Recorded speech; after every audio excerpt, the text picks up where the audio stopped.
Sən məni düşünürsən, eşidirsən, görüşürsən, rüyanda mənlə öpüşürsən, gəzdiyimiz yerləri təkcə gəzirsən, sən də sevirsən, deyir gözlərin unudarsan məni, unutmaz hisslərin, sevgi qanatlar möhkəm yorular, mənlə bir olar xoşbəxt anlar. Geri dön, mən sənlə yaşardım, amma sən getdin, gözüm yaşardı. Geri dön, keçilən illər, sənsiz ötən günlər xətrinə. Geri dön, itməsin illər, itməsin sevgi. Geri dön, hər şey olsun əla, olmasın itki. Bu sevgidə, bu sevgidə.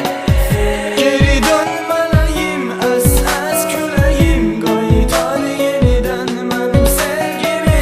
Geri dön mələyim, əs küləyim, qaytar yenidən mənim sevgimi.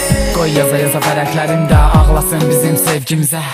Qoy çəkilsin mənim ismimdə sevgidən yazan şairlərlə. Sən dənizdəki dalğalarım, məni tərk etdin, qırıldı qanadım. Ağlaya ağlaya qaçdın önümə, tab gətirmədi, qırıldı ayağım. Düşündüm həyatım olacaq sənsiz, olmadı utdu mənə qara torpaq. İstədim olasan qəlbimə ağac, dəli külək əsdi, töküldü yarpaq. Mənə doğru qaç, üzdə təbəssüm, qucaqlaşaq uçaq uzaqlara. Bu da mənim sənə sonuncu nəğməm, daim axan göz yaşlarla, göz yaşlarla.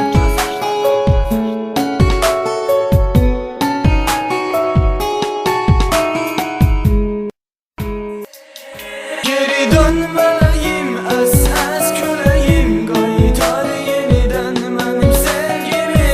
Geri dön mələyim, əs küləyim, qaytar yenidən mənim sevgimi. Fikirlər saldı qəlbimə izlər, hisslər istərsənlə ölüm. Xəyallarımda bastırdım səni, röyalarımda bircə öpüm.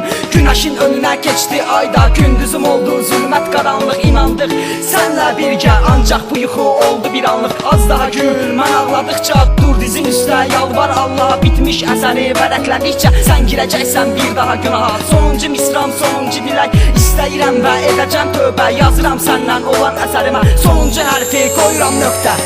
Geri dön